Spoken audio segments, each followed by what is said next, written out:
Welcome to the Global Chess League game between Magnus Carlsen and Viswanathan Anand. Magnus plays for SG Alpine Warriors and Anand plays for Ganges Grandmasters. So now knight c6 is played and bishop go to g2 and g6 is played, and after that knight c3 is played by Magnus, and now this is the English opening, the symmetrical variation of English opening.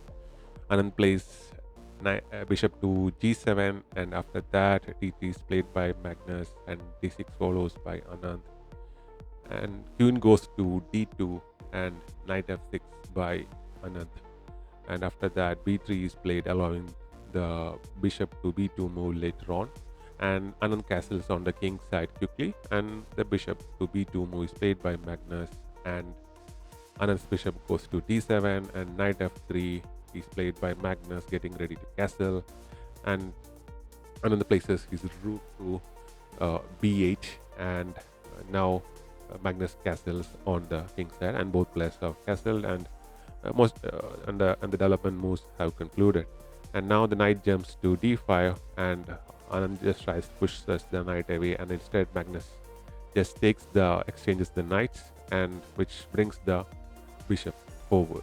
Now instead of taking the bishops, Magnus just pushes his pawn to d4, and Anand responds by b5, which is an inaccuracy. And at the moment, Carlsen is just slightly ahead. And now the d into c5, the pawn is taken. Now you cannot just immediately take back with your pawn, but if you immediately take back with this pawn like this, then this will happen, and Anand will be down by a piece, basically. That is a bishop. So instead of doing that, so first you have to take the exchange the bishops.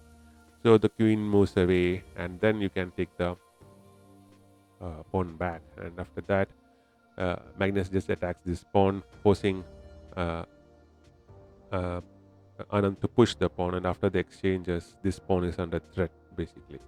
So Anand didn't try to protect the pawn; he just pushes the other pawn to e5, and after that, uh, Magnus just takes that pawn, basically. So after that, h4 was played by Magnus, and initially I thought there was some other idea. Now actually Anand is down by a pawn, and now bishop goes to f5 attacking the queen, and then it retreats to e3, and then the pawn move was played attacking the pawn over here. So here, as you can see, this pawn is attacked twice, and it basically looks like Anand will be down by another pawn again. So after the rooks get exchanged, that pawn goes as well. So Anand is basically down by 2 pawns. That is, Magnus is down by up by 2 pawns. So now you have to take. Otherwise, if there is a threat, there is a fork on the queen and the rook. And once the queens are exchanged, the bishop is taken back, and Magnus just reposition his king towards the center of the board, and after the knight retrieves to a bit more favorable square. Now this move does two things. Now here this pawn was attacked twice, and now the knight move allows Magnus to attack the rook and also to defend this particular pawn over here. So after the rook move attacking this particular pawn, the king moves to f2 protecting the pawn, and now basically now Magnus have this pawn, and Anand need to take this pawn, otherwise this could queen, and the other pawns could get defended by these pawns over here. So this is a dangerous pawn, the a pawn. So after the pawn moves just by to a3, the knight jumps with the support of the pawn, and the knight then retrieves, and now this game there's an attack on the bishop, and now the bishop comes back in, and now the game continues, basically.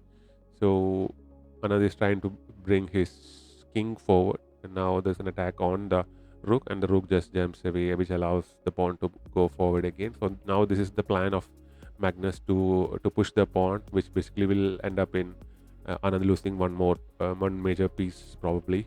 And after the move, the check is closed by the knight, and now the king moves here, which allows Magnus to push the pawn further to the a6 square, threatening Anand. And actually, from this position, Anand resigned because Magnus is already ahead in the game, and Anand understand what this means for a player of Magnus Carlsen's caliber. And these are great players we're talking about.